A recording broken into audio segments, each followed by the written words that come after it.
At this time, the Hamilton High School Navy Junior Reserve Officer Training Corps will present the colors.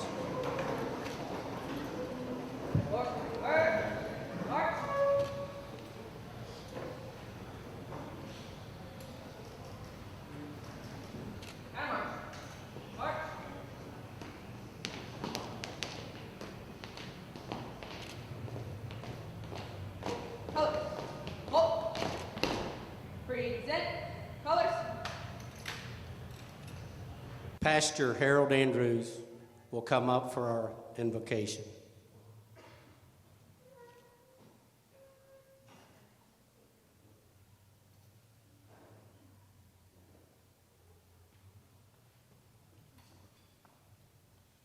Let us pray. Father God, we come at this time and we certainly invite you to be a part of our ceremony on this day. And while you are here, sir, we would certainly ask your blessings upon the inductees, the families, and or friends who are here with us today. We thank you for our military, the men and women who served in our military, and we thank you for the type of military people that we have and the decisions that they've made and the sacrifices that they have made for our country. And even this day, we honor them, we celebrate them. We look forward, Father, to meeting them and to greeting them, that we might know each other, that we might recognize their accomplishments on this day. So we ask your blessings throughout this whole event. For this we pray, all in Jesus' name. And all of God's people said, amen. Thank you, Pastor. At this time, Tim Knabb will come up and lead us in the Pledge of Allegiance.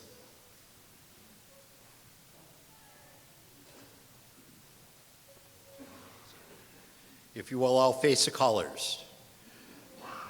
I pledge allegiance to the flag of the United States of America and to the republic for which it stands, one nation, under God, indivisible, with liberty and justice for all.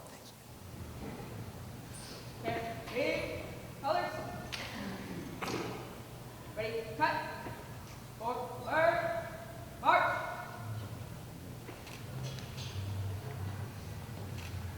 Counter march. March.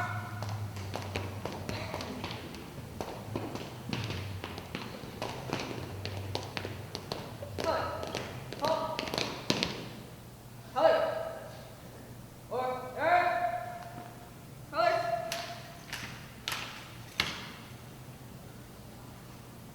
Ready, cut. Color. All out.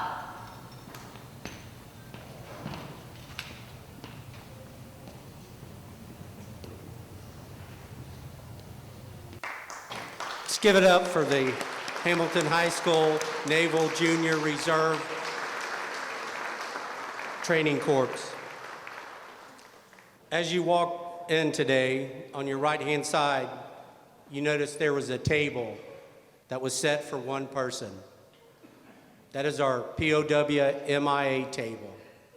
And today I'm going to tell you what everything on the table represents. This is a table set for one. It's small, symbolizing the frailty of one prisoner alone.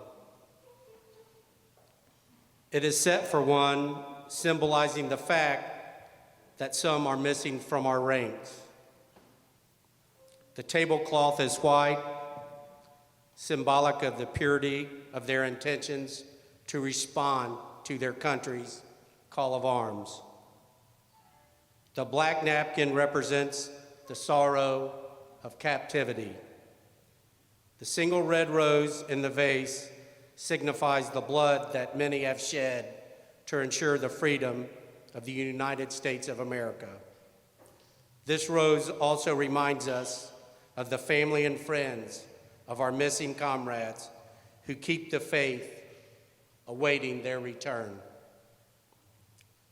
The yellow ribbon on the vase represents the yellow ribbons worn on the lapels of thousands who demand a proper accounting for all of our comrades who are not among us today. A slice of lemon on the plate reminds us of their bitter fate. The salt sprinkled on the plate reminds us of the countless fallen tears of families as they await. The glass is inverted because they cannot toast with us. The chair is empty because they are not here. The candle is reminiscent of the light of hope that lives in our hearts to illuminate their way home, away from their captors, and to the open arms of a grateful nation. At this time, I would like to ask any former inductee to the Veterans Hall of Fame to please stand up and be acknowledged. Do we have any inductees of the City of Hamilton Veterans Hall of Fame?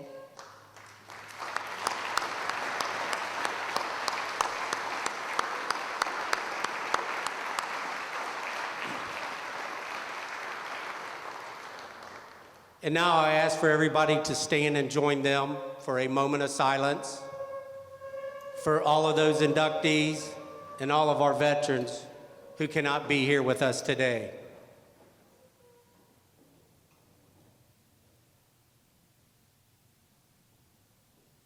Thank you.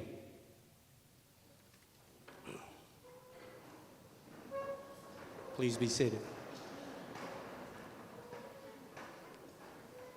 I want to say good afternoon, everyone. My name is Ken Callahan, and I serve on the Hamilton Veterans Hall of Fame Committee. And I hope everyone has enjoyed their lunch, and I would like to thank you all for coming out today to the 7th Annual City of Hamilton's Veterans Hall of Fame induction ceremony. Our great committee members, Chris Haynes, Tim Knabb, Pat Moeller, Dan Bates, and I, would like to thank some businesses and groups for helping making this event possible. As we all know, it takes a group effort to have a successful event. That effort starts first with our great donors. I would like to thank anybody who has donated to the City of Hamilton Veterans Hall of Fame, and a special thanks to the Hamilton Community Foundation, Beth Hart Printing, and the American Legion Derwin Shantz, Post 138, for their continued support every year. We also would like to thank Todd Helton and the Washington Event Center for hosting us.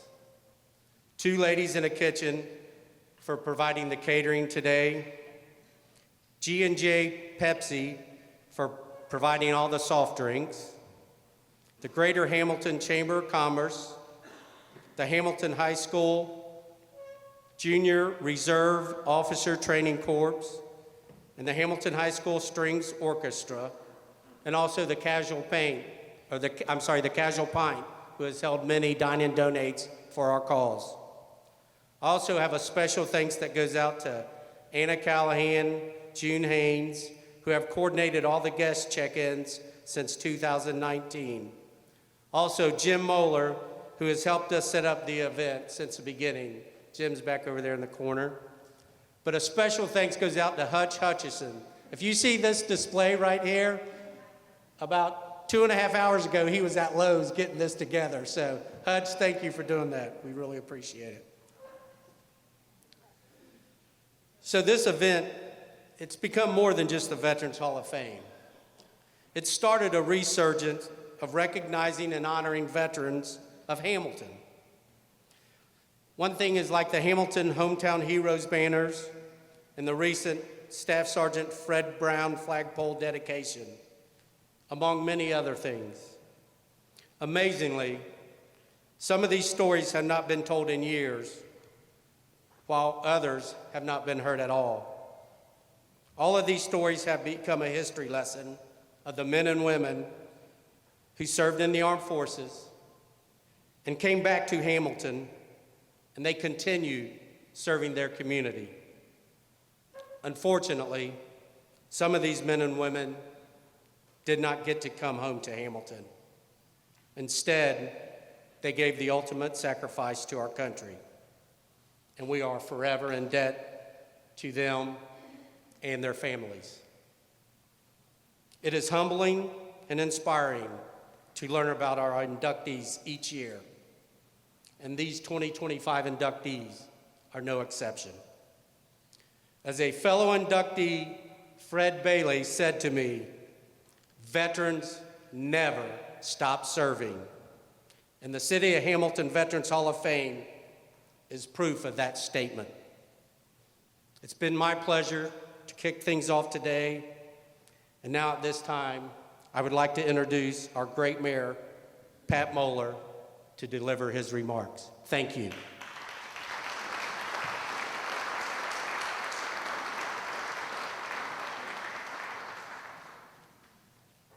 Thank you, Ken. Well, good afternoon. Memorial Day remembrances, July 4th parade, Hamilton Hometown Heroes banners, Staff Sergeant Fred Brown flag and plaque dedication, placing flags on Memorial Highway signs and grave markers, wreaths across America, Veterans Appreciation events, school assemblies for veterans, Eagle Scout projects for veterans, and the Hamilton Veterans Hall of Fame. No city recognizes veterans the way Hamilton recognizes veterans. The Hamilton Veterans Hall of Fame, as Ken said, recognizes those who gave all and those who in outstanding ways serve their community as well as their country. From a Civil War Medal of Honor recipient to a 100-year-old World War II veteran, contractor, philanthropist, from a Vietnam War chaplain's assistant who served on the front lines to a Vietnam War casualty. All of the inductees' accomplishments are inspiring. What binds these veterans together, those who made it back home, is that they continued to serve others after they served their country and fellow military personnel. And just today, I was talking to Hall of Fame inductee, U.S. Army, Gail Collins of AMVETS. And she just told me today, and it just really struck me, I had to write it down, and I got to say it. She told me, if something needs to be done, she just does it.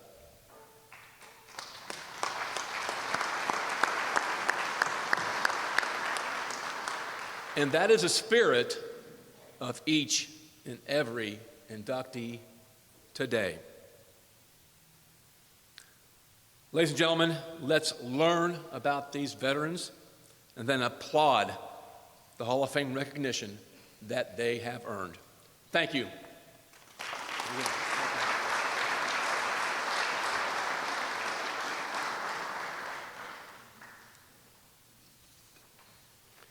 So at this time, I would like to introduce our keynote speaker, the Assistant Chief of the Hamilton Police Department, Sean Fryman. Sean, yes, give him a round of applause. Sean is married to Tiffany, and he is the proud father of 4 adult children, 2 sons and 2 daughters, and a grandfather to 1 granddaughter. He graduated from Edgewood High School in 1990. That summer, Sean enlisted in the United States Marine Corps.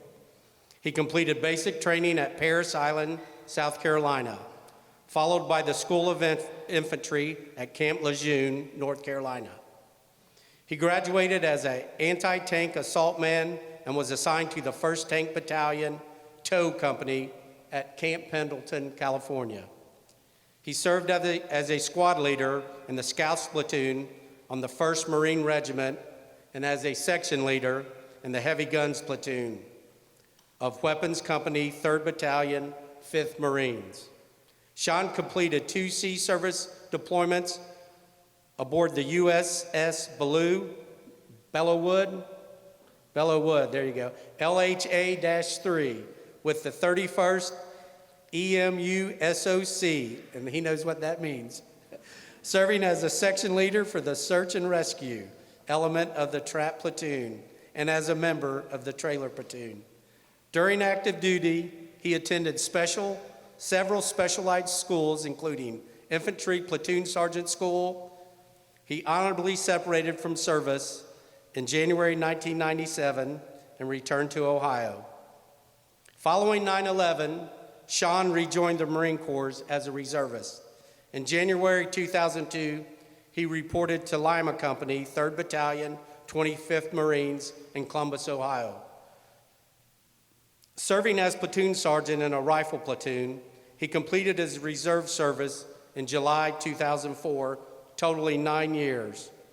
His military decorations include 2 National Defense Medals, 2 Navy Achievement Medals, 2 Good Conduct Medals, 2 Sea Service Deployment Ribbons, and a Presidential Unit Citation.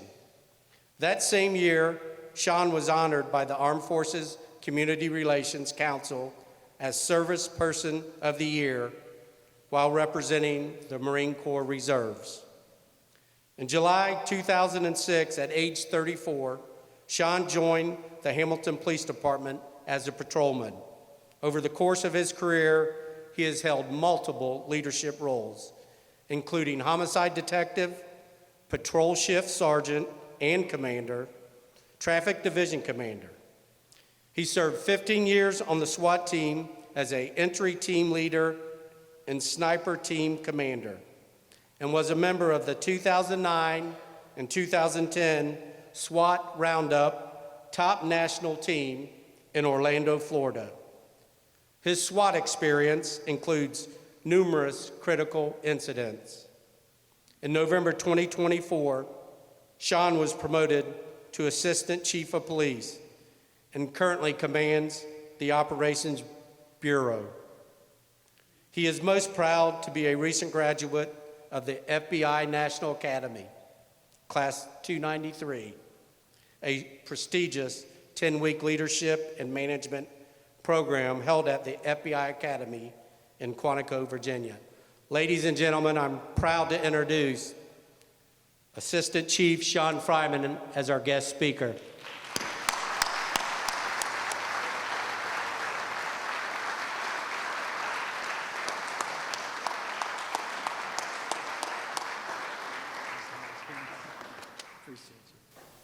I would really love to just stop right there. That sounds way better than anything I could have said. I appreciate it very much. So I'm not a public speaker. Y'all are going to figure that out.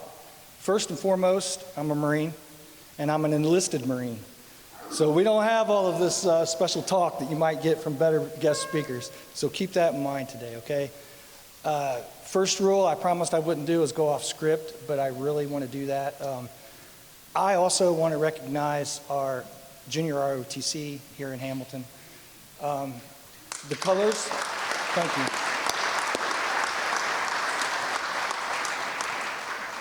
The colors presentation was incredible. I hope to see, I know what you are now, and I can't wait to see what you all become. Incredible job. I appreciate you greatly. With that being said, thank you for asking me to be here today. I'm very humbled. Like I said, I'm not a speechwriter. I will be referring to my notes often, so keep that in mind as well. When Councilman Tim Knabb asked me to be the guest speaker, I'll tell this story very quickly. It was, I didn't know why he came to my office. He showed up in my office. He asked for some time, maybe a half hour to talk to me, and Councilman Knabb told me his life story in a nutshell. And without any explanation, he then asked me to tell my story. And so I did, and honestly, there were things I told him I didn't expect to say, but he brings that out of you. And he said things to me that I wasn't quite expecting. And when he was done, he goes, well, Sean, if you're wondering why I'm here to ask you to be the speaker at the Veterans Hall of Fame ceremony. And I'm going to tell you, my first instinct was to say, I can't do that. And it's not that I don't believe this is an incredible event, but I don't believe I'm worthy. And the reason is as great as those accolades sounded, I've never been to combat. The first time that I knew what it was to be shot at in anger was as a SWAT officer here in Hamilton. So I felt like he might have had the wrong guy. And he reminded me, he says, no, Sean, it's not about what you did in the Marine Corps. It's that you served, and then you came home, and you continue to serve. So I don't want anything that I tell you, I don't want you to feel sorry for me. I don't want it to sound like I'm bragging, but I would like to send it to the folks, to the kids from the junior ROTC. And I hope in some way my story, I've taken it and made it as small as I can. I really hope it inspires you to just keep going forward, to keep moving forward and to persevere. So that introduction was supposed to last about 15 seconds, and now I am several minutes into this. Tim said I had 10 minutes. Tim, it's impossible to say 54 years, give 54 years in 10 minutes. So like most of you, I'm a veteran. I'm a proud Marine. I drank the Kool-Aid. But most of all, I'm the product of the people who shaped me. And I'm very fortunate to have served my community and my country. I wasn't born here in Hamilton, but this is where my roots are, and they run very deep. Like most of you who are my age, I am sure your grandparents or your great-grandparents came up from Kentucky about 1850 to 1900, went to work in our paper mills or our other mills here in town, and that's how your family started. That's how my family started here. A place called Greyhawk, Kentucky. Cynthiana, Kentucky is where my family's from. But like I said, my roots run deep here in Hamilton. My mother was a teenager when I was born.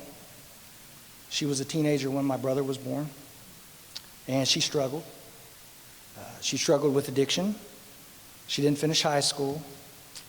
And we moved around a lot. We lived in Hamilton several times. By the time I was in second grade, Mom had been married and divorced 3 times.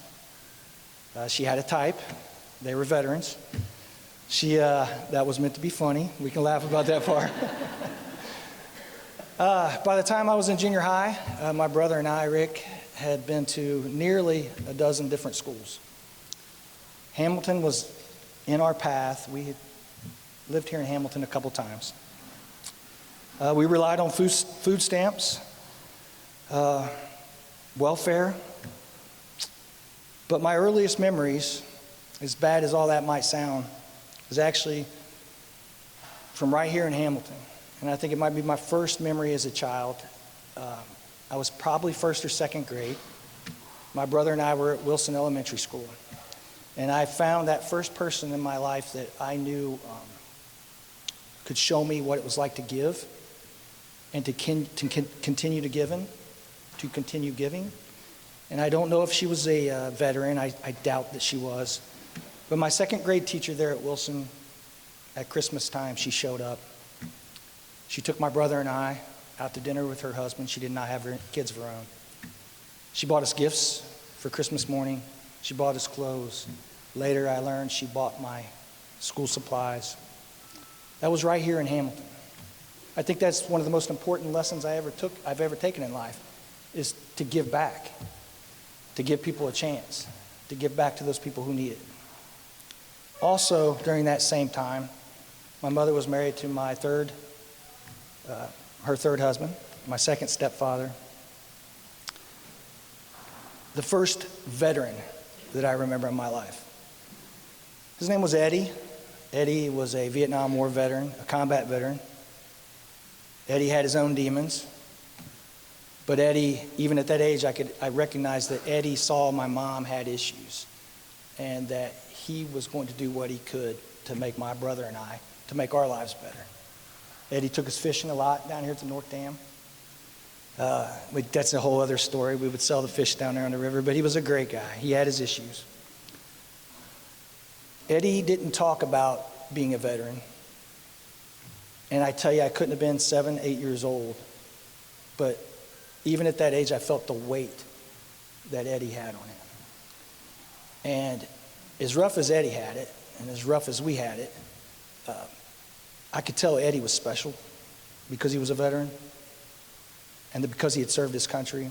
And although in the 70s, that would have been about 76, 77, I know that folks like him weren't recognized necessarily for what they had gone through, but I recognized it at that age that he was a special person. Around 12 years old, my grandparents, I think they'd had enough of what my brother and I were going through. They'd seen enough. They had tried to step in before, and they did a great job with us. But when I was about 12, they stepped in and they took custody of my brother and I. They went to court, and they took custody of us. My granny, very jokingly, she just passed a few weeks ago. But as a joke, and only a joke, she would tell a story that when that time came, that her and Paps and my youngest aunt, Sandy, she was still living at home at the time, they had a family meeting. And Granny laughed and said that Paps was outvoted, that Granny and Sandy had actually said, send these boys off to the state. But Paps had the veto power, and he stepped in and he said, I'm going to go get my boys. And my brother and I's life changed that day. So my granny was a saint, but my Paps he's the reason I am who I am today. He was born right here in Hamilton. He graduated from Hamilton High School long before Taft and Garfield. He graduated from Hamilton High School over on Dayton Street. He was born at 9 Gordon Avenue, right across from the paper mill, second story in the house. He worked as a grocer here in town. And after he graduated high school, he got on at Champion Paper Mill, along with my grandmother worked there, her brothers, my great-grandfather, a family that's right here from Hamilton that worked there at the mill. He'd only been on there, I want to share this because he has such a huge impact on my life, but he'd only been there a short time, and he got drafted into the Army. And he did 2 years. It was a Cold War. It was after Korea, before Vietnam. So he did 2 years in the Army, and he was a clerk. And I could tell you at 12, 13 years old, seeing remember our graduation books, our yearbooks from graduating from basic?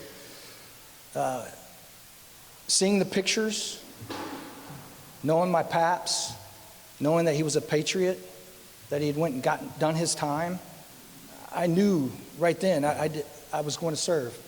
I didn't know where I was going to serve, but I knew I was going to serve. Paps did his 2 years. He came home. He went back to work at the mill. He'd only been there a few weeks, and they came walking through the mill, and they were looking for someone with clerical experience to go up to Knightsbridge and work at the corporate offices. Well, all of us know, veterans, that that's not truly the type of clerk that my Paps was in the Army. But he had the courage to raise his hand up and said, I'll go do it.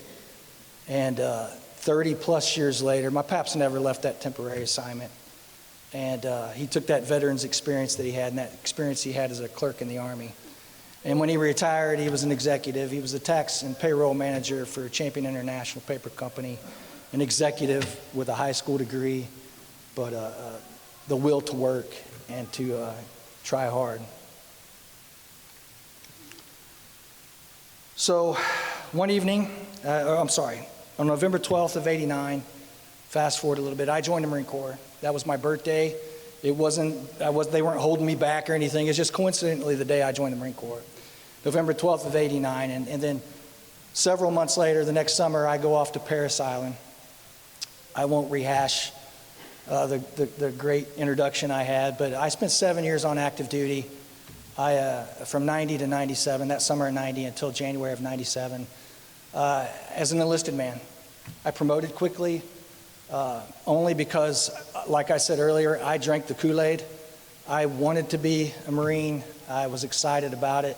And truthfully, I thought it would be my career. I thought I would stay there. I ended up getting married I had a son, Cole. He's couldn't be here today. He's in Maryland working.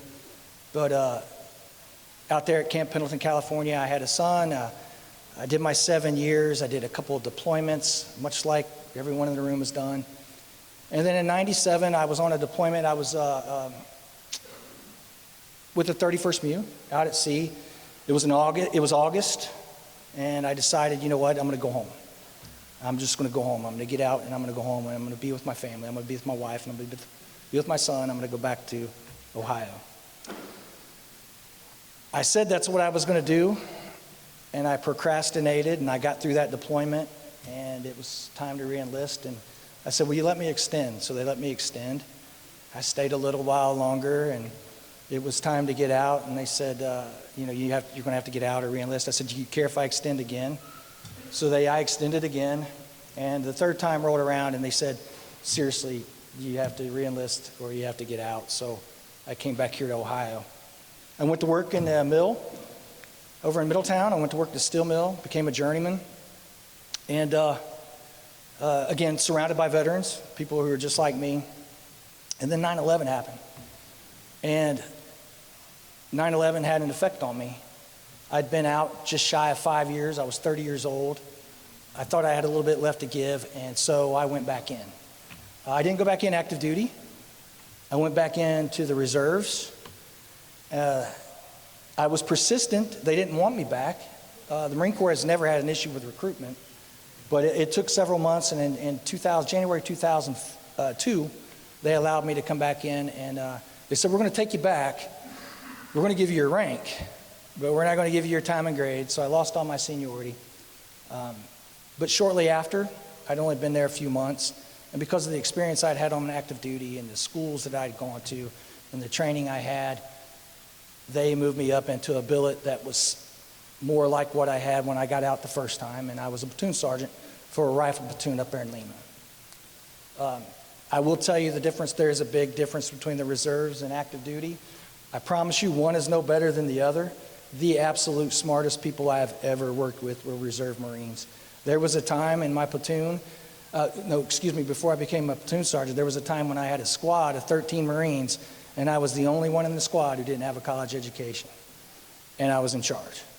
So reserves loved it. I did 30 months in the reserves. I didn't know this thing called non-obligated. I'd already served a complete 8-year contract, so when I went into reserves, they said, you can leave at any time you want. Just give us notice. And the prior service recruiter asked me, he says, would you at least give me 6 months? I guess he needed that for a quota. I stayed 30 months. I was over in Israel doing some training. Again, very fortunate. I got to do a lot of great training just by volunteering. So I was in Israel in 2004, the summer of 2004, and I was flying home. It's a very long flight back to Columbus. And again, just life hit me. In the time I'd got off active duty in '97, I had had a second son. And after I had joined the reserves, I had my youngest daughter, Mackenzie. Some would argue she's the favorite of all my children. I don't know. But I had Mackenzie, and as I was coming home from Israel, honestly, the weight of family just overwhelmed me. And I'd been in 30 months. I thought it would be like the movies. I would join right up after 9/11. They would send me off to Iraq or Afghanistan. I would do my time like so many heroic people have, and I would get out and carry on with my life. At 30 months, none of that had happened. I didn't see it happening, and so I left. I got a call 6 months after I got out. It's company first sergeant, and he said, Sean, he goes, we're getting orders. He goes, we're going to get orders in 2005, and we'd like you to come back. I didn't go back. I just didn't have it in me anymore. I wasn't looked at like one of the guys anymore. I was looked at more like their father or their uncle. It wasn't fun anymore, and so I left. I never dreamed that they really would get orders because they had told us so many times they would. But in June of 2005, Lima Company was in Iraq, and that company took 23 casualties, 23 KIAs. All of you know the size of a company. A company of Marines is only 125 Marines. Lima Company wasn't even that. Lima Company was very under-manpowered when they went to Iraq. Another reason I thought when they did get orders, they'll be guarding a tank ramp, they'll be doing some other detail that wouldn't put them in danger. But I was wrong. Company Marines in one deployment took 23 KIAs. That had a profound effect on me. I was embarrassed. I had guilt like no one could believe. I lost hope for myself and who I thought I was. Those 23 Marines that passed, I knew every one of them by name and face. I knew several personally. 2 just broke my heart when they passed away. They were all so much younger than me. And like I said, it had an effect on me. My life kind of spiraled out of control for a couple years, at least for me and my standards. I felt I wasn't serving anymore, and I felt that I was missing something. And just like I had done as a child and earlier with my paps, I found, I wasn't looking for it, but I found inspiration from somebody else. And that was my younger brother, Rick. I may have skipped this, but when the Gulf War kicked off, I got to go back to when the Gulf War kicked off. It kicked off while I was in boot camp. 2 weeks after I got in boot camp. So I wasn't expecting, I didn't see that coming. My brother, a year younger than me, the Gulf War kicked off. Sean's in the Marine Corps. He goes to school one day. He says, "I'm going to graduate in December," so he's not going in the Corps without me. That, to me, is heroic. So my brother jumps in the Marine Corps. Poor fellow, before he ever got out of boot camp, that war was over. So he had to do another 6 years. So fast forward, back to, like I said, I was looking for inspiration, and I saw my brother. And what my brother had done is, after he got out of the Marine Corps, he had put himself through the police academy on the GI Bill. And my brother made very good money. He did not need to be a police officer. But he still needed to serve. He still needed something to fill him up. And so he chose to go to the police academy on that GI Bill. And with a full-time job and a full family, my brother would work midnights and weekends at local police departments around here. Police departments that didn't pay, like 7 Mile, New Miami. So I was inspired a lot by my brother and his service. And it brought me out of a dark place. So now, I decide I'm going to join the Hamilton Police Department. We're wrapping this up. I joined the Hamilton Police Department. I was 34 years old, 4 months before I turned 35. That's significant because 35 is the max age at the time that they would allow you to go to work there. And from day one, I felt fulfilled again. I felt teamwork. I felt camaraderie. I felt that esprit de corps that I had in the Marine Corps. But most importantly, I felt filled because I was serving again. I wasn't serving my country, but I was serving my community. I've been very fortunate to rise up through the ranks there relatively quickly. I've been there 20 years, and I've been able to do the things that Ken said, great things, important things, serving my community. And today, as the Assistant Chief, I've been here approximately a year. I continue to do that. I hope I inspire the people behind me to also serve.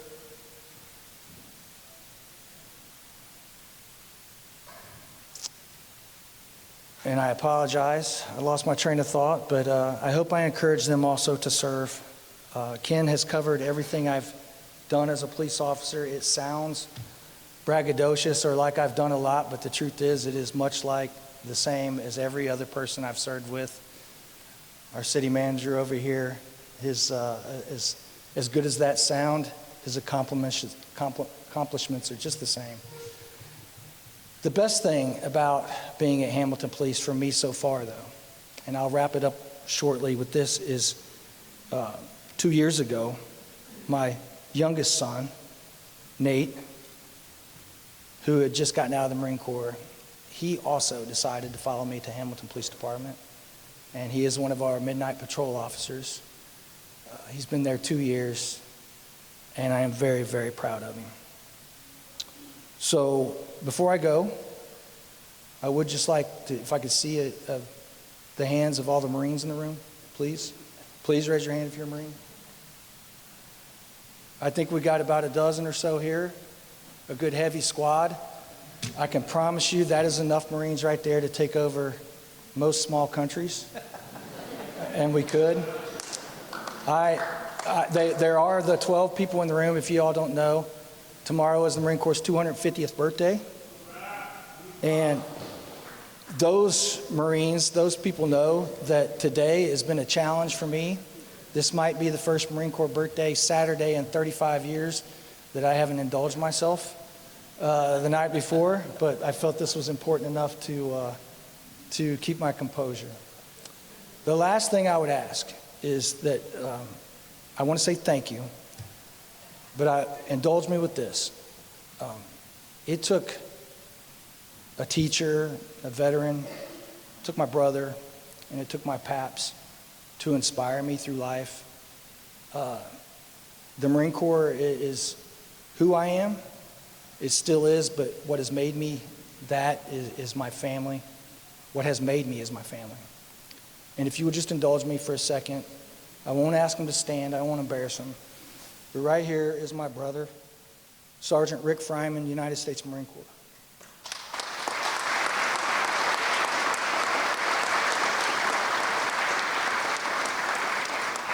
Next to Rick is his son, his oldest son, Drew Fryman.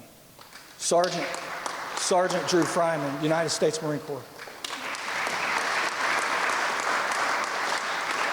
Behind Drew is my son, Nate. That's Sergeant Nate Fryman, United States Marine Corps. Rick's youngest son, who couldn't be here today for a prior engagement, Sergeant Blaine Fryman, United States Marine Corps. The leader of my family, the patriarch of my family, the reason that my brother and I are as successful as we are, the reason our families are successful is my grandfather, my paps, Donald Evans, Specialist Donald Evans, United States Army.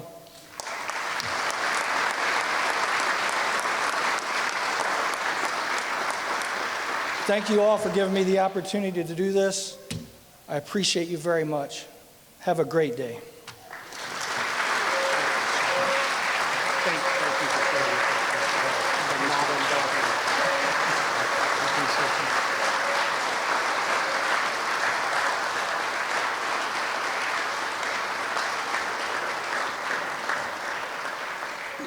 Ladies and gentlemen, the citizens of Hamilton, Ohio are very lucky to have Sean Fryman as our Assistant Chief of the Hamilton Police Department. Let's give another round of applause for Sean.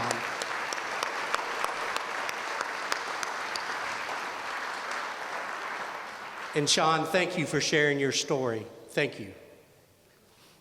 So next up, we will do our induction. Would the members of the committee please come forward?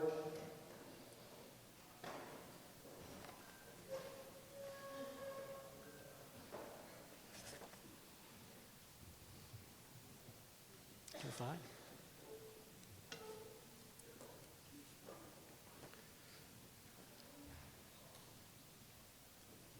So at this time, I will call out the inductee's name. I will read a short bio, and Tim, Pat, and Dan will present them with their plaques, their medals, and a lapel pin. So this year, the first inductee is actually a 2024 inductee.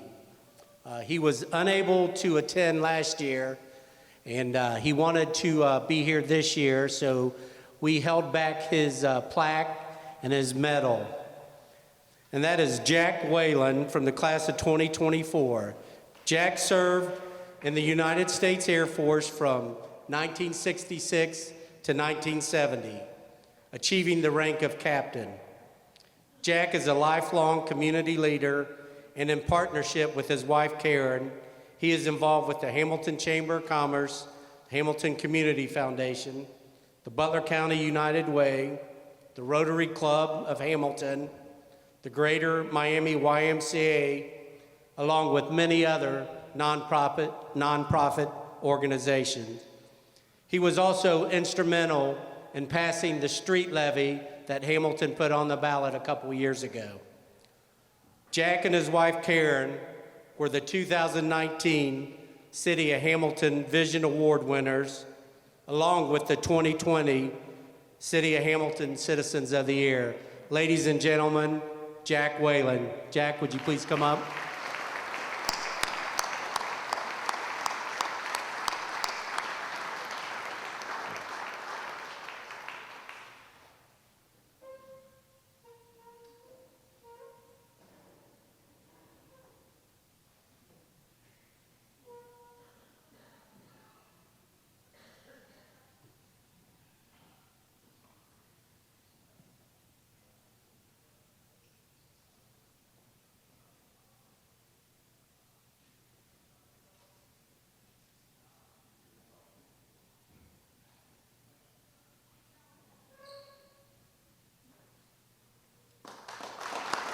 Jack Whalen.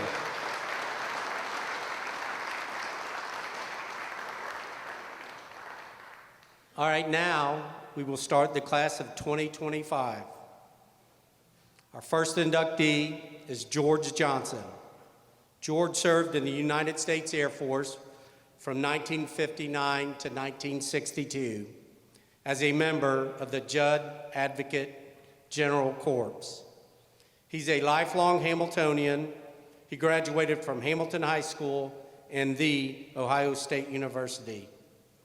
Once out of the Air Force, George formed the Holbrook and Johnson law firm with his friend Hugh Holbrook, working at the firm for 55 years. He served on the City of Hamilton School Board for 32 years. He was instrumental in construction of the 8 new elementary schools in 2008 and 2009.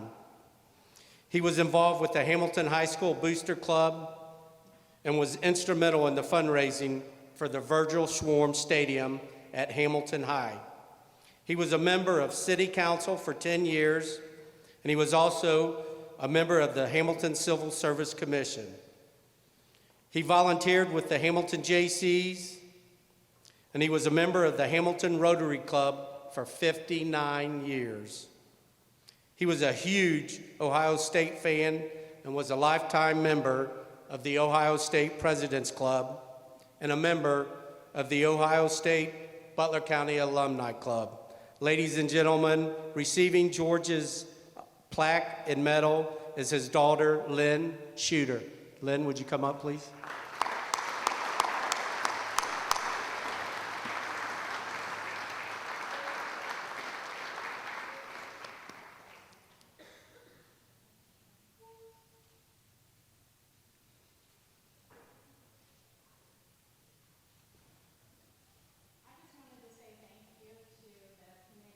Thank you, Lynn.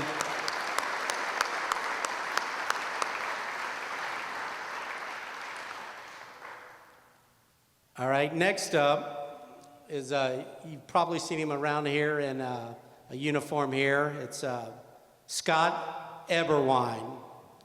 He served in the United States Navy from 1990 to 2016, retiring after 26 years as a captain. He has 5 Meritorious Service Medals, the Legion of Merit Medal. He graduated from Miami University ROTC program, majoring in accounting and finance, and he was commissioned in 1990. Among his many assignments, Captain Eberwine was deployed in 2003 to Kuwait as part of Operation Iraqi Freedom. Since 2020, he has served as the senior naval science instructor at Hamilton High School. His academic and orienteering teams have been the top teams in the Midwest region every single year since his arrival. The orienteering teams have competed in 4 consecutive national championships, achieving a 13th place finish at the 2024 event. His units have achieved Distinguished Unit with honors for 6 consecutive years. His dedication to the students in the program goes unparalleled. Scott and the Hamilton Junior Naval ROTC has been a great supporter of the City of Hamilton Veterans Hall of Fame since its inception. Scott Eberwein.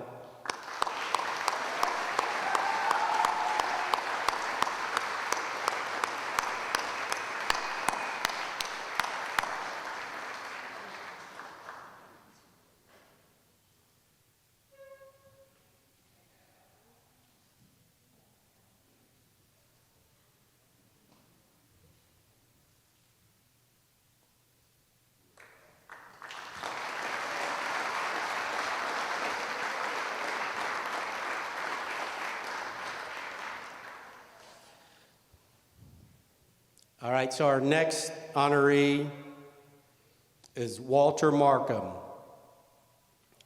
Walter joined the United States Marine Corps in January of 1966. He was killed in action on September 29, 1966. He received the Vietnam Service Medal, National Defense Service Medal, and a Purple Heart. He graduated from Taft High School in 1963. He was a member of the baseball team and the gymnastics team, specializing in the rings and tumbling. Walter served as the senior class art chairman. He received his associate's degree from Cincinnati Art Academy. At this time, Michael Cupp, who was a high school classmate of Walter, will come up and share a little story about Walter. Michael, would you please come up? Thank you, Kenny. You're probably wondering who this young lady next to me is. I have, all 3 of my granddaughters are here. This is Sydney. If you know me, you know Sydney. Sydney and I are a team. The reason she's wearing a medal like mine, my late father and I were inducted at the same time here in the Hall of Fame. He is no longer with us, and so Sydney is wearing his medal representing her great-grandfather. Walter Markham, Kenny talked a little bit about his bio. That wasn't his real name. He was born in Olmütz, West Prussia, Germany, in 1944, January of 1944. And that area is currently part of Poland. His birth name was Walter Grabinski. His dad had been drafted into the Wehrmacht, the German army, and he never came back from Russia. While Walter was an infant, his mom, Lucia, she got drafted too, and she served at a German military postal unit in the western part of Germany. And when the Russians came eastward, she had left Walter with her mother, and that part of Germany became Poland, communist Poland, and Lucia did not want to go back east at the time, and so I don't know what happened to his grandmother, Walter Grabinski, but somehow he ended up in a Polish orphanage. And Lucia, later known as Lucy, she was stuck in what became West Germany. And she met a guy from Hamilton, Ohio, Ted Markham. He worked at Champion Papers, got drafted in the Army, and he was serving in West Germany in the Army of Occupation. He met Lucia, they fell in love, and they got married in 1948. She tried and tried. She found out that her son was in an orphanage, in communist Poland. They tried and tried to get Walter home. And finally, I have to read this, after several $1,000s paid to an exorbitant fee paid to that communist government, Walter came home to Hamilton. He was on Pan American and World Airways flight number 10116 from Frankfurt am Main, West Germany. He arrived at Idlewild Airport in Queens, New York on February 17, 1951. And among those passengers, I said, was 7-year-old Walter Grabinski. He spoke Polish and a few words in German, and his mother was here in Hamilton trying to learn English. Her husband, Ted Markham, adopted Walter, and his name then became Walter Markham. I got to tell you about Walt. Karen Pearson over here, Whalen, she knows, she remembers Walt. Walt had a black 57 Chevy, and he kept that thing in pristine condition. He was a hard worker. Kenny talked about him being an athlete, a student athlete. He was, especially on the tumbling team when he was on the rings. Very strong, very strong. But he had a part-time job at Johnny's Donuts. Johnny's Donuts was on Millville Avenue, right between the Westview Market and the Westview Inn. He went to work 5 days a week before school at 4:30 in the morning, and then he'd go to school, and then he had after-school activities. And then Saturdays he worked, I think, until noon there. He was a hard-working kid. Kenny said he went to the Cincinnati Art Academy. He did do that. And I remember he had a job in Detroit, Michigan, as a commercial artist in December of 1965, and he got his mom called him, or he called her, and said, "You got something from the government." But he got his draft notice. And he went down to the federal building, down to AFIS in January, and he thought, well, I'm going to get drafted in the Army. And he got drafted in the Marine Corps. He was scared to death about that. And I remember he came home that summer for 10 days. He came back from ITR, and he had completely changed. He was a proud Marine by then. He truly was. He left for Vietnam the first week of August, and he was killed on September 29th.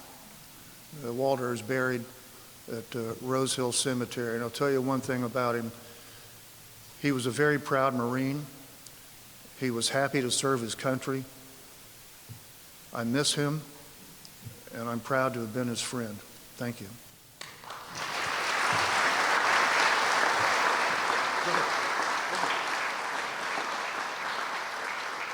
At this time, Butch, would you like to come up here and receive his award? Butch is going to put that in the Butler County Soldiers and Sailors Monument on display. So, Michael, thank you. Butch, thank you for putting that on display. Butch is the curator at the Butler County Soldiers and Sailors Monument.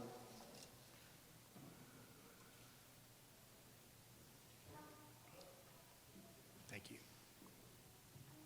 All right, next up, we have Gail Collins.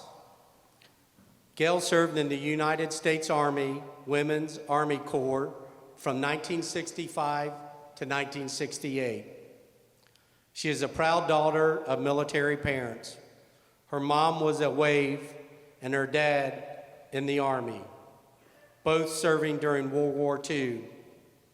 Her husband is also an Army veteran as well. She was a medic serving at Letterman General Hospital in San Francisco, and then later on at Landstuhl Medical Center in Landstuhl, Germany. She received the National Defense Service Medal. She is a member of the AMVETS post-1983, joining in 2006, serving on the Honor Guard. She was performed over 150 military funerals and flag folding ceremonies. She has performed other countless Honor Guard duties, including the Memorial Day Parade and ceremonies, the 4th of July Parade. Not only a member of the post-1983 Honor Guard, She has held many of the officers' positions at the post, including currently as the post chaplain. Ladies and gentlemen, Gail Collins.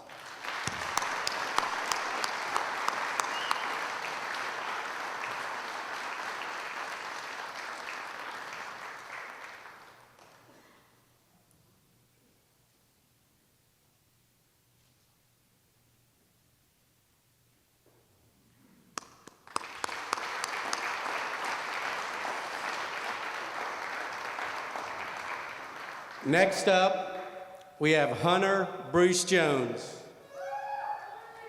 Served in the United States Army from 1971 to 1991 as a combat engineer, retiring at the rank of Master Sergeant.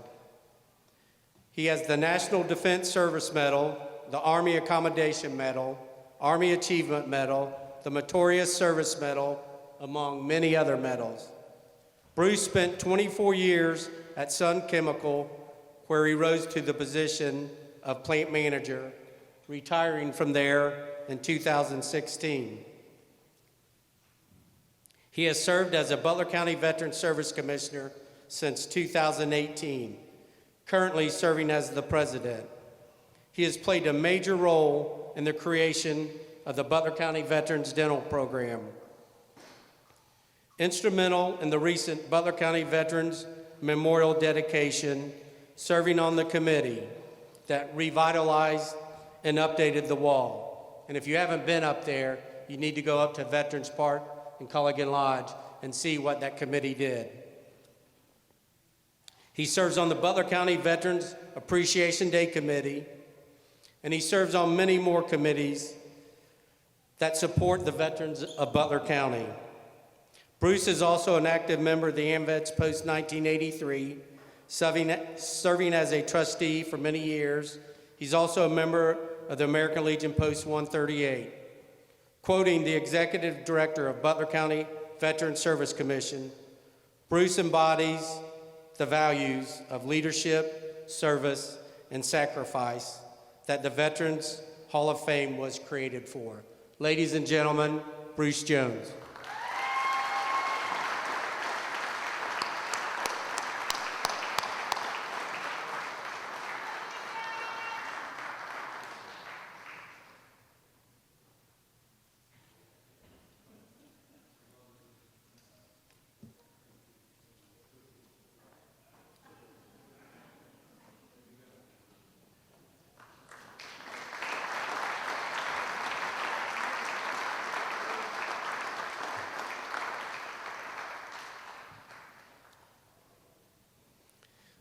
Next up, we're going to go back a little bit.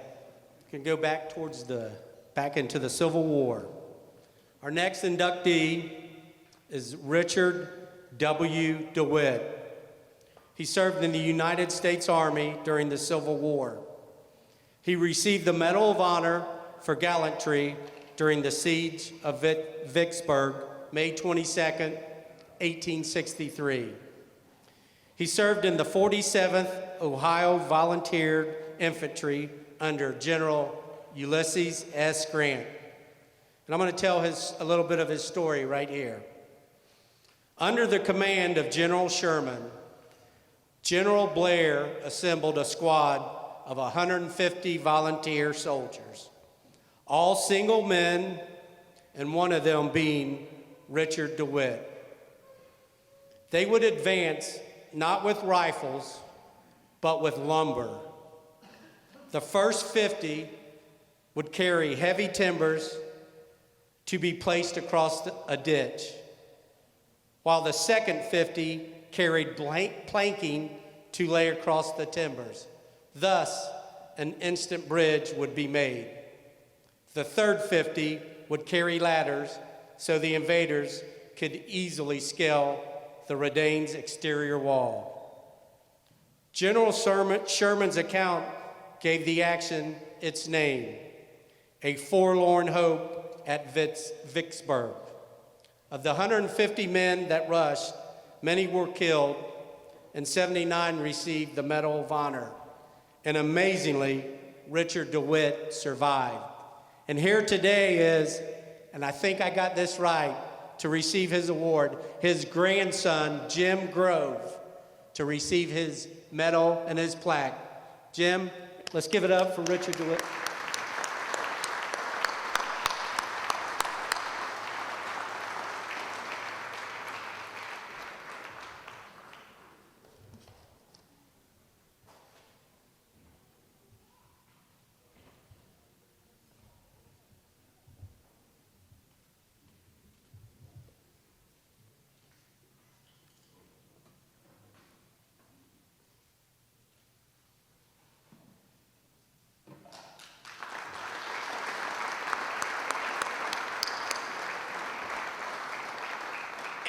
And if you go online, there's a lot more to that story, and I advise you to go online and read about it. It's an unbelievable story about the bravery of 150 men that volunteered basically to walk into harm's way. So it's the forlorn hope of Vicksburg. So next up, we have David R. Lippert. David served in the United States Air Force from 1976 to 1982, achieving the rank of captain. He was an Air Force Academy graduate, a T-37 instructor pilot, and in 1981, he was named Vance Air Force Base Instructor of the Year. Dave received the National Defense Service Medal, Outstanding Unit Award, and the Air Force Longevity Service Ribbon.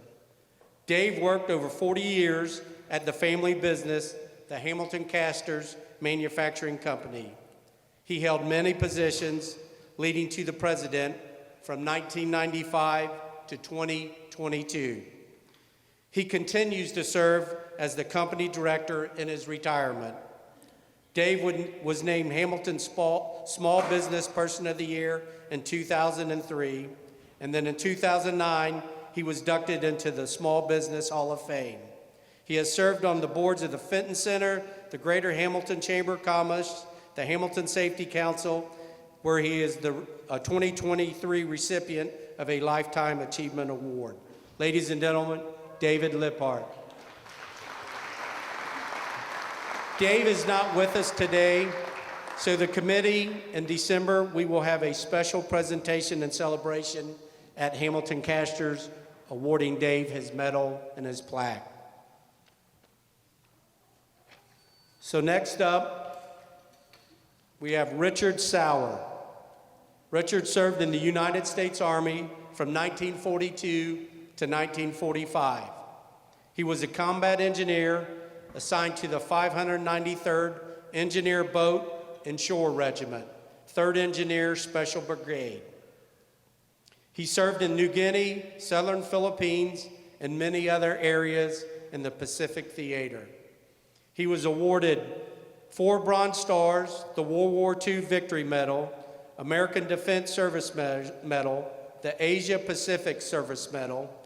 He returned home in 1945 and went to work at Armco, where he retired as a blast furnace supervisor. Richard lived in Lindenwold until he purchased his farm on Tylersville Road, known as Sawyer Stable. He was a well-known horseman in the area among the harness racing community. He bred and trained and raced many local racing horses, including his own. He amassed an amazing 36% win placer show driving record, and he is a member of the Ohio Horsemen's Association Hall of Fame. Ladies and gentlemen, Richard Sauer. I do not believe there is no one in attendance, so we will make sure that Richard's family receives his plaque and a medal. So next up, we have Ricardo Bethard. Rich served in the United States Navy from 1954 to 1957, and the Naval Reserves from 1957 to 1980, achieving the rank of commander. He completed the U.S. Naval Underwater Swimmers course. He was an accomplished scuba diver, and he trained in explosive ordnance disposal. He received the National Defense Service Medal. He graduated from Miami University Naval ROTC on June 7th, 1954, and on the same day, he married Paula and received his commission in the U.S. Navy. It was a big day for him on that day. And in 1974, he and Paula founded Pip Printing, retiring in 1996. Their son took over the business today. Now it's known as Bethart Printing. A member of the Greater Hamilton Chamber of Commerce, the Rotary Club. He was involved in the group study exchange through the Rotary Club, and he was also a stagehand helping in their annual plays. He is a 10-time Paul Harris Fellow recognized by the Rotary Foundation and is a sponsor of the Hamilton Veterans Hall of Fame since 2019. Ladies and gentlemen, Ricardo Bethart.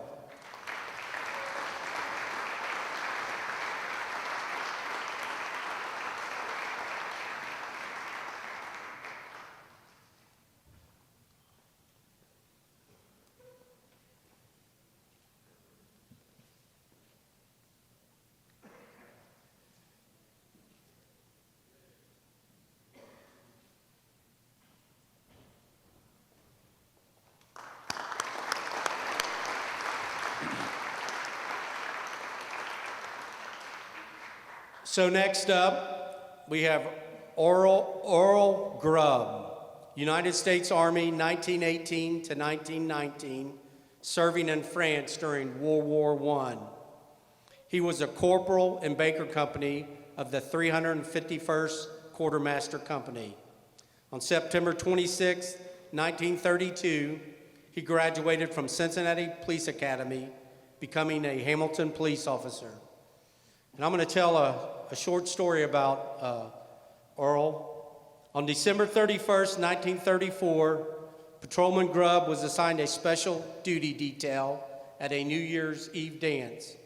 In the early morning of January 1st, 1935, a member of the dance committee took a gun away from a man who was drunk and bothering women. Patrolman Grubb arrested the man, and in searching him, he found another gun. In the back of the patrol wagon, Patrolman Grubb told another patrolman, "I got 2 guns from this bird. He sure is a bad one," said Grubb. Then the man he arrested said, "Yes, you got 2 guns, but you didn't get this one." And he pulled out a 3rd gun and shot Officer Grubb 4 times. The driver of the patrol wagon slammed on the brakes, throwing the shooter to the rear. Then he jumped out and shot the assailant 3 times, killing him. Rushing to the hospital, Patrolman Grubb's last words was to Detective Oscar Decker, and it was, "Will you get my wife, Oscar?" Hamilton police officer Earl Grubb, killed in the line of duty January 1st, 1935. And receiving his medal and his plaque is Hamilton Police Department Honor Guards, Officer Facky and Officer Lagendross.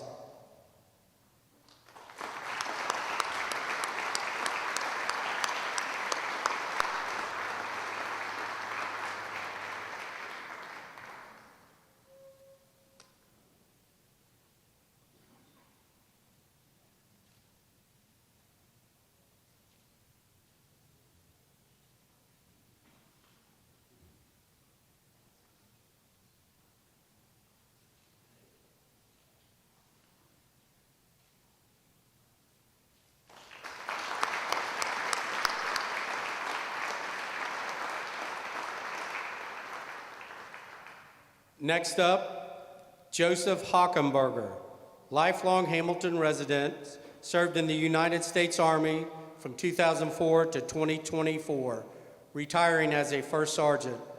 He received his BS in Organizational Leadership and Development from the University of Louisville and his master's from Johns Hopkins University.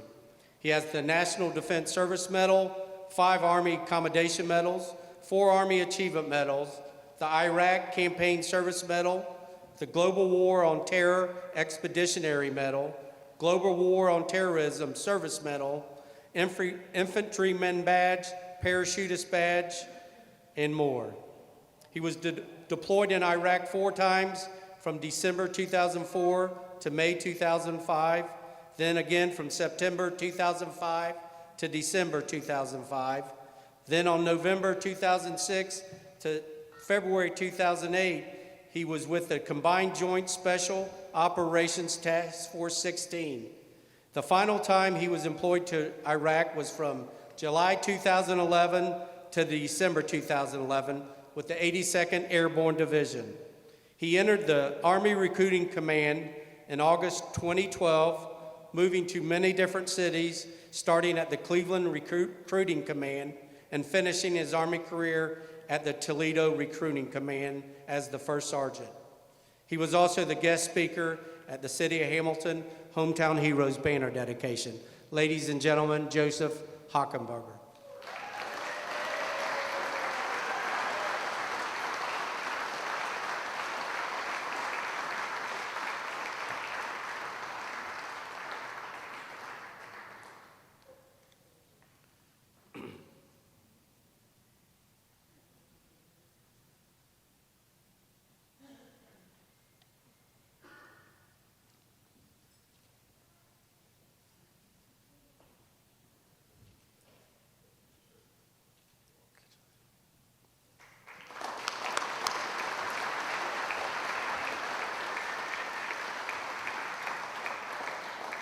So next up, when you walked in to your right, you noticed there was a easel with a display board there about Michael Pop, and the jacket on display there is what is called a Ike jacket, better known as.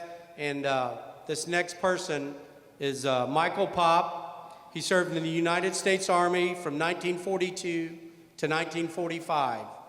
He received a Bronze Star and a World War II Victory Medal. He was drafted in the Army on April 17, 1942.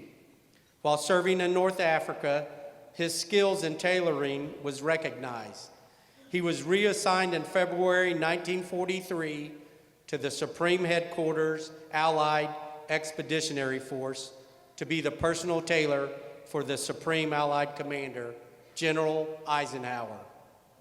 General Eisenhower was not in favor of the standard issue uniform jacket, so he asked Pop to design him a new jacket. The rest is history. Not only did it become a standard issue jacket, but forever connected to President Eisenhower, taking on the nickname of the Ike jacket. Pop remained with General Eisenhower throughout the war as his tailor and staff aide. Returning back to Hamilton, he initially worked at Siebler Tailor Company until he opened his own store at 205 Court Street, and he kept it open for the rest of his life. President Eisenhower was buried in an Ike jacket. Brad Spurlock with the Butler County Historical Society will receive it, and he will also say a few words about Michael.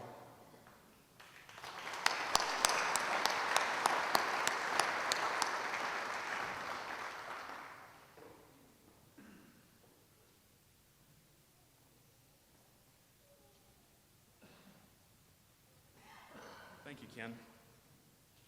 On behalf of the Butler County Historical Society and Hamilton's Hollow Earth Fest Committee, we're honored to accept Michael Pop's honor today. Hollow Earth Fest, we're in our 3rd year.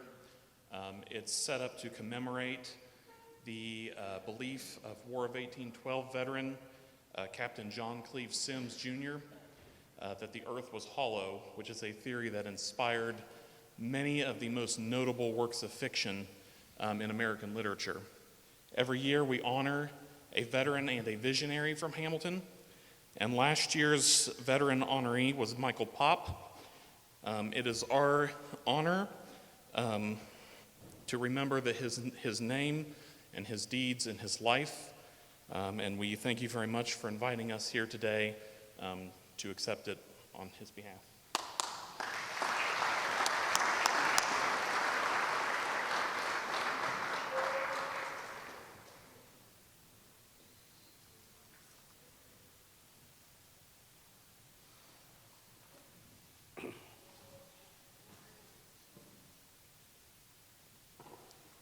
All right, next up, we have Dr. Glenn Stitzinger. United States Army, 1966 to 1972, Vietnam. He was assigned to a medical MASH unit, achieving the rank of captain. He has a Bronze Star, the Vietnam Service Medal, Good Conduct Medal, and he was a graduate from the Ohio State University Dental School. When returning from Vietnam, he started and opened his dental practice, along with immersing himself in the Hamilton community to make Hamilton a better place.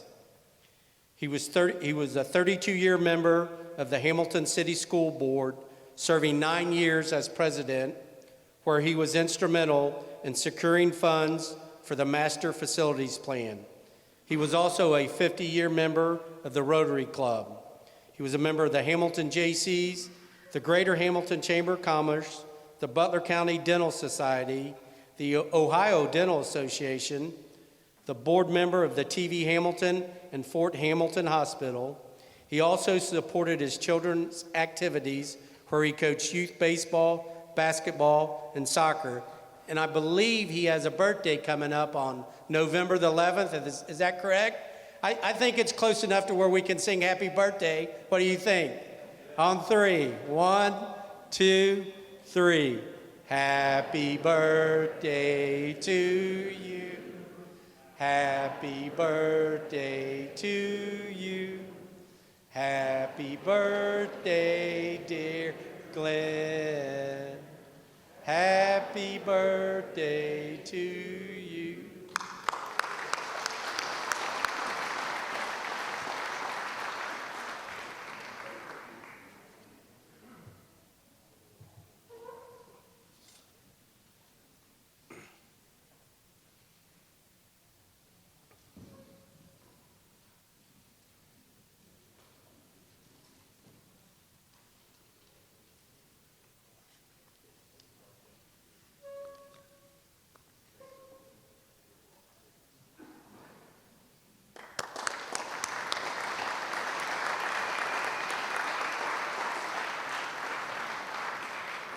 Next up is Dan E. Antonin, United States Army from 1943 to 1946. He was in the 20th Armored Division, trains European Theater. He has a World War II Victory Medal, American and Europe Campaign Ribbon with 1 Bronze Star. He has a Good Conduct Medal.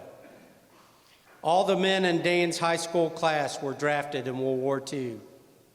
He was an engineer whose Antonin Construction Company gave Hamilton its industrial muscle, including the sturdiest parts of large industrial factories and warehouses in Lindenwold, the Hamilton Electric Plant, the Fort Hamilton Hospital, and many commercial buildings and schools.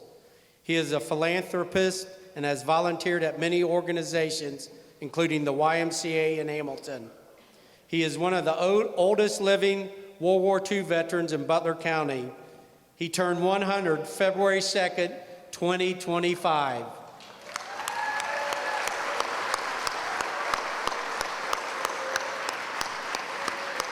Please stand up. Happy birthday.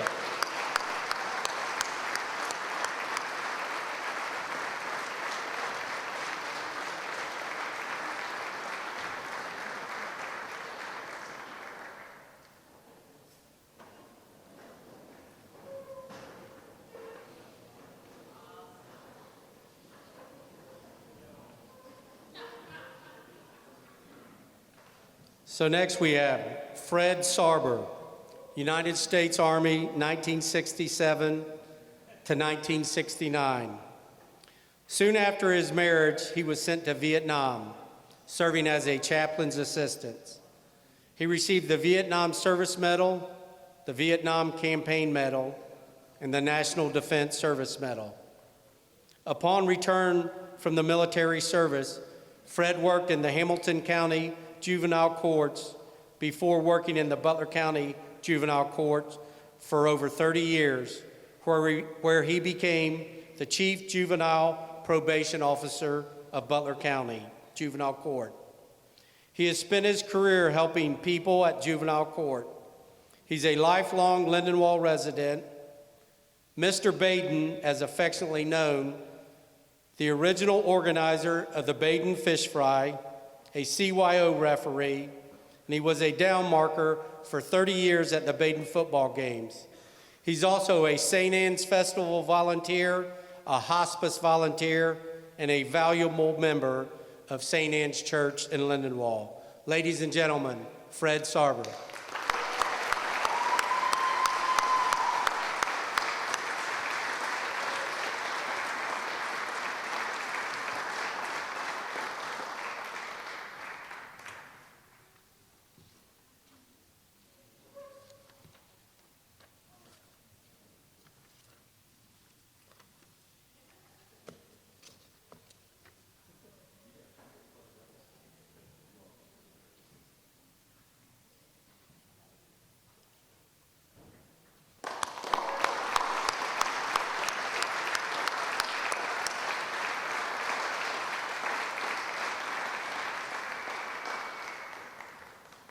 So next up, we have Richard Underwood, United States Navy, 1954 to 1953.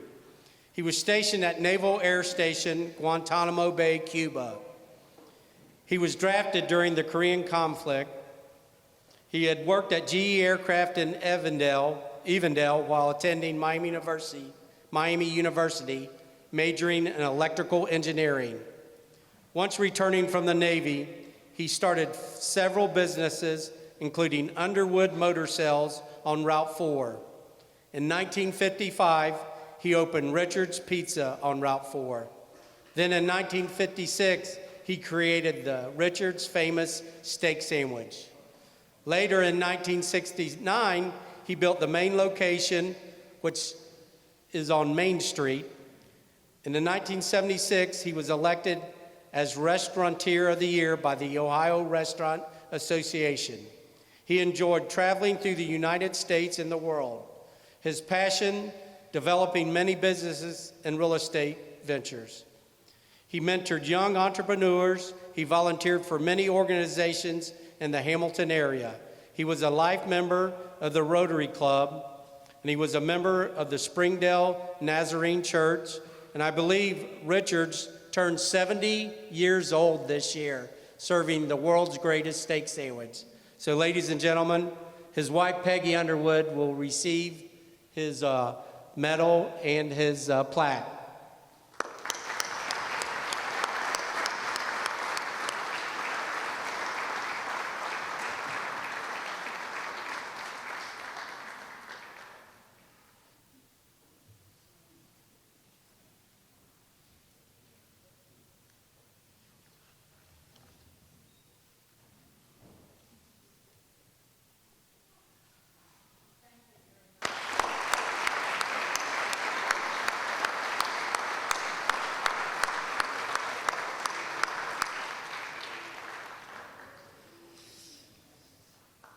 So next, we have Todd Helton, United States Army National Guard, 1983 to 1989.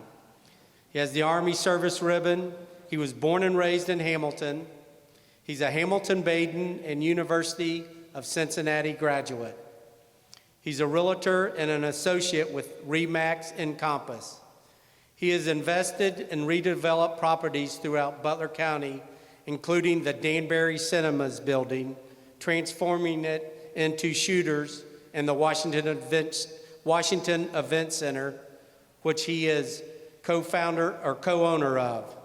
He also serves on the Jose Rijo Foundation. He's a volunteer as a youth coach, St. Jude's Children's Research Hospital, United Way, the Greater Hamilton Chamber of Commerce, Hospice, Special Olympics, Toys for Tots, and the KFC. He is also a member of many national and fraternal organizations, and he has been a great supporter of the City of Hamilton Veterans Hall of Fame. Ladies and gentlemen, Todd Helton.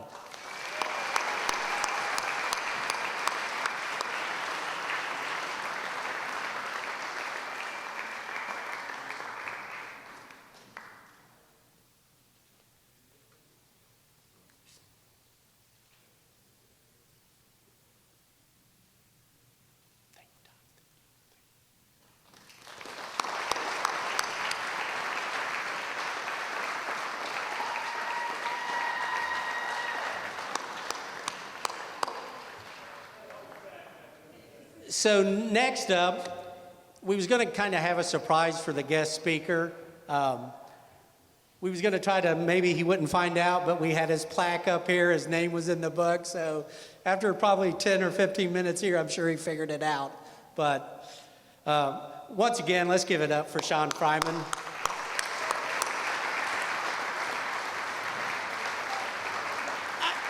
I can read your story again if you want me to.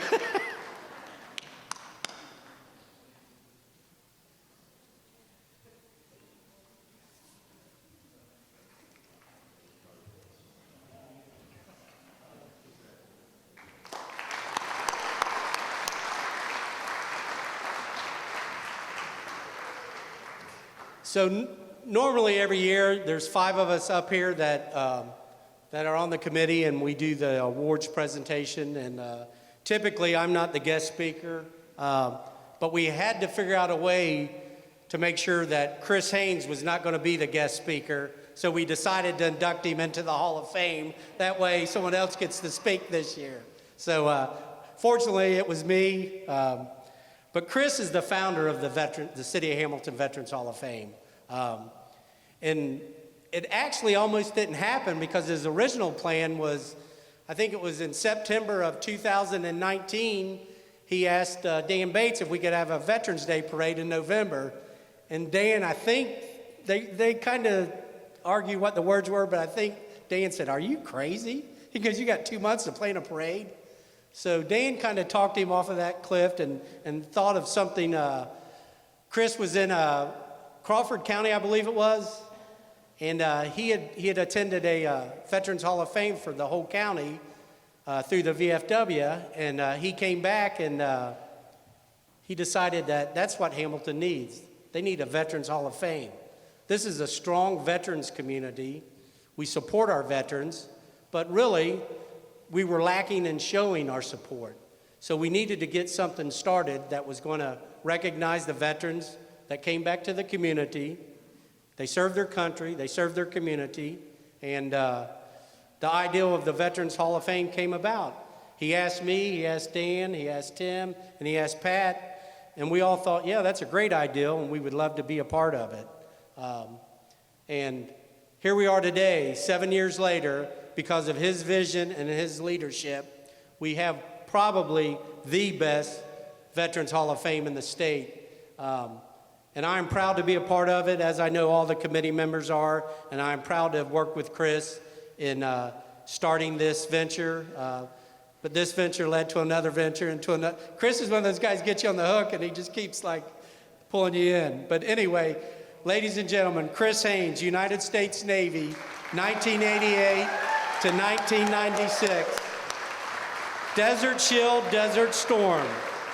He was deployed twice in the Mediterranean Sea, supporting the liberation of Kuwait and the conflicts going on in the former Yugoslavia. He has the National Defense Service Medal, the Southeast Asia Service Medal, the Saudi Arabia Medal for Liberation of Kuwait, the Kuwait Liberation Medal, 2 Navy Achievement Medals, the Meritorious Service Medal, a Good Conduct Medal. He has been employed by the City of Hamilton for the last 27 years, serving as the supervisor in the Streets, Fleets, and Sewer Division of the Department of Infrastructure. He has served the VFW at the post, district, state, and national levels. In 2015-2016, he was elected VFW State Commander, achieving All-American recognition. Currently, he is serving as the VFW as the National Inspector General, and it's his 6th year as the Ohio National Councilman, along with many other national committees he is serving on. Like I said, he's the founder of the Hamilton Veterans Hall of Fame. He's a member of the Hometown Heroes Committee. He's a volunteer for the Wreaths Across America and at the VA Hospital and the Reserve and National Guard Yellow Ribbon ceremonies. Ladies and gentlemen, my boss, my friend, Chris Haynes.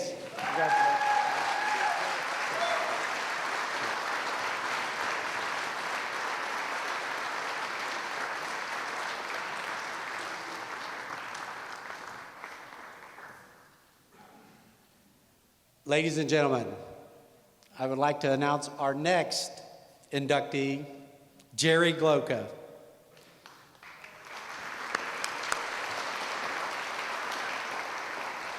United States Army, 1985 to 1991. He received the Army Commendation Medal, the Army Achievement Medal, the National Defense Service Medal. He is a lifelong resident of Hamilton. He served Hamilton for 30 years as a fireman, working his way up to and retiring as captain of Tower 22 from the City of Hamilton Fire Department. He oversaw several specialized rescue operations like the hazmat and river rescue. He was always mentoring and training and teaching the new firemen. He also was a principal officer of the IAFF Local 20 leadership. Jerry has always had a passion for teaching, so after retiring, he became the lead administrator for Butler Tech's firefighting training program. His service and commitment to the City of Hamilton's fire department goes unmatched. Ladies and gentlemen, Jerry Gloka.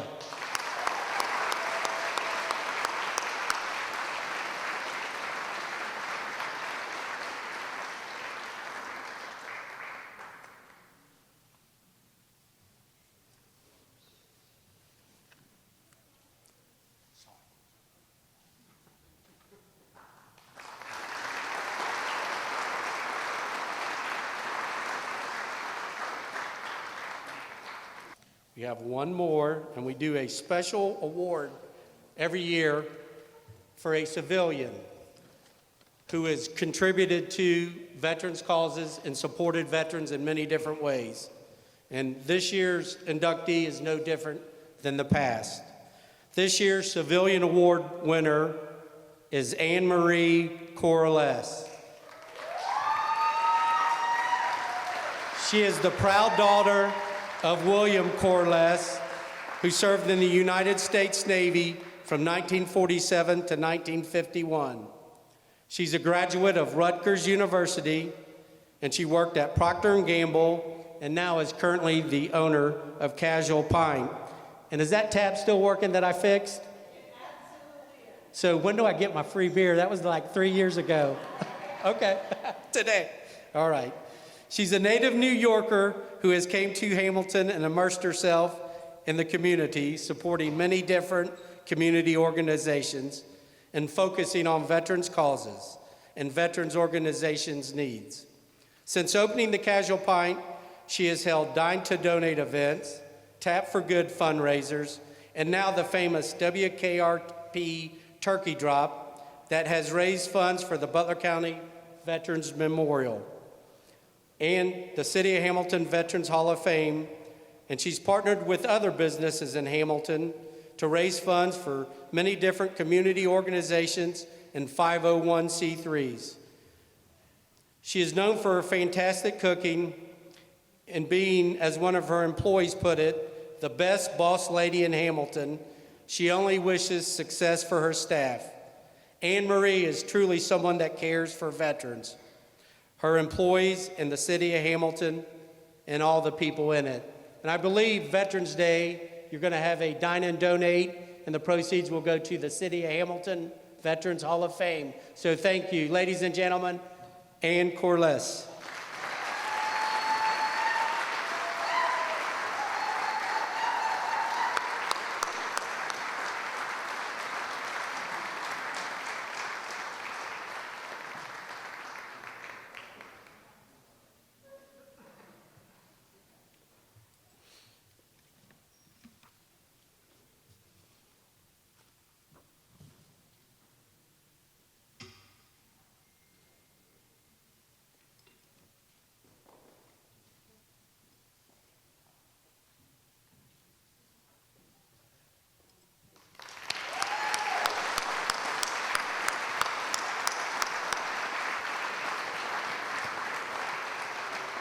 So, ladies and gentlemen, that is our 2025 veteran inductees and civilian inductee. Let's give them one more round of applause.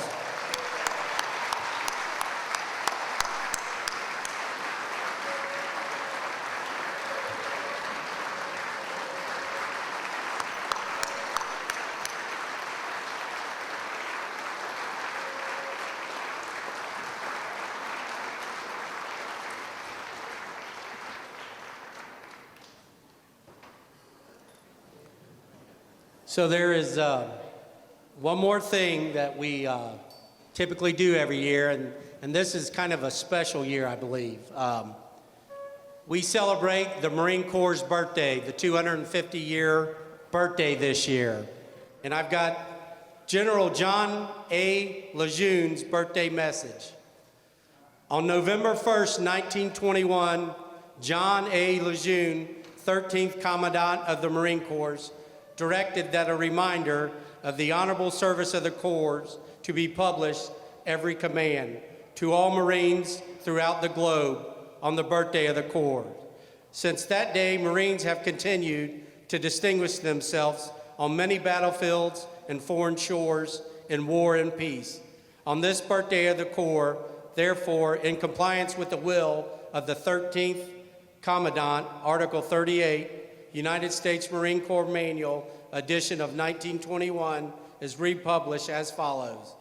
On November 10th, 1775, a Corps of Marines was created by a resolution of the Continental Congress. Since that date, many thousands of men have borne the name Marine. In memory of them, it is fitting that we Marines should commemorate the birthday of our Corps by calling to mind the glories of its long and illustrious history.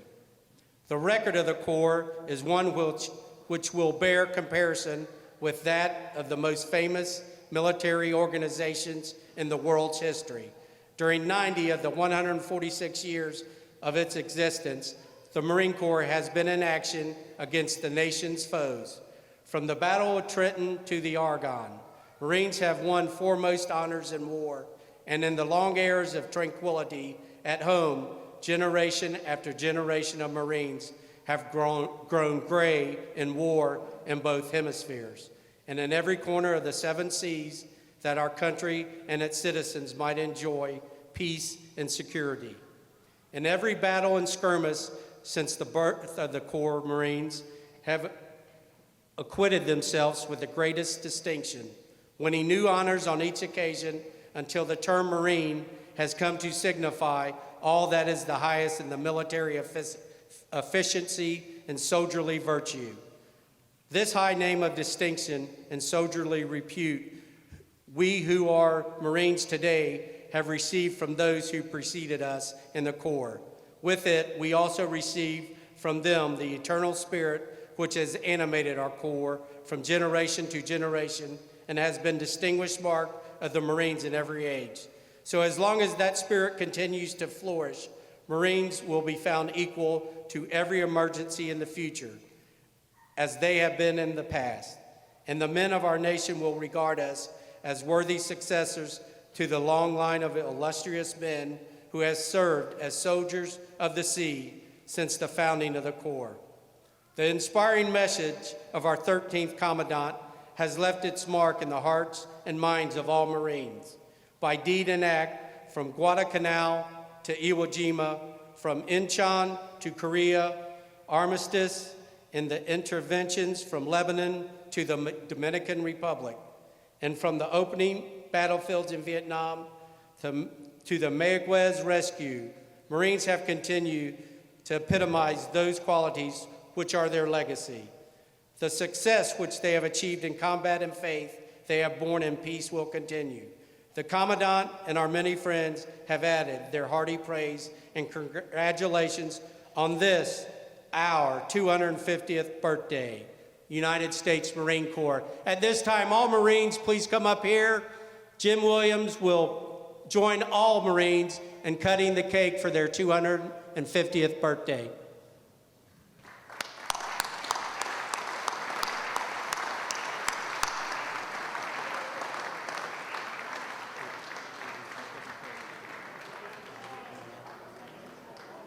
So the youngest at tradition, the youngest and the oldest Marine will hold this sword and cut the cake that we will all take a piece of. All right, who are my oldest, sir? Terry Acker, nice to meet you, sir. And youngest? Frank. Well, you guys got a family of Marines. I love it. My father was a Marine, so I understand. All right, have at it, gentlemen, both of you. Now get up high. Yeah, there you go. That's it. There you go. Congratulations.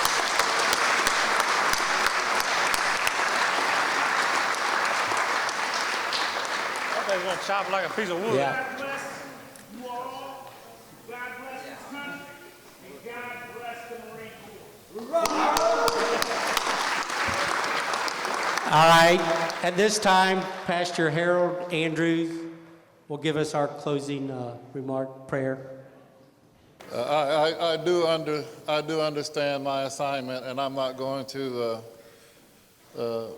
deviate from my assignment, but would you all believe that my wife is here, and you know, I pastor a church, and when I get the microphone in our church, for some reason my wife thinks that I'm wordy, that I have a lot of words. So she always warns me when I head towards the microphone. She always gives me that, you know, remember your assignment. So I'm just going to remember my assignment, and I'm going to just pray us out of here. I'm not going to pray for the lost children over in Ethiopia. I'm not going to pray for the SPCA. I'm just going to pray us out of here. Is that all right? Let's pray. God, our Heavenly Father, we love you, and we thank you for this day. And we thank you for all of our inductees, and we thank you for their families and those who are not able to be here. We thank you for their family members who were able to represent them. We thank you for Hamilton, Ohio. We thank you for the place that we live. We thank you for the kind of people who make up our community. We ask you to go with us in what we do. Ask you to bless us, help us, and keep us. For this we all pray in Jesus' name. And all of God's people said, Amen. That concludes our ceremony. Thank you all for coming out.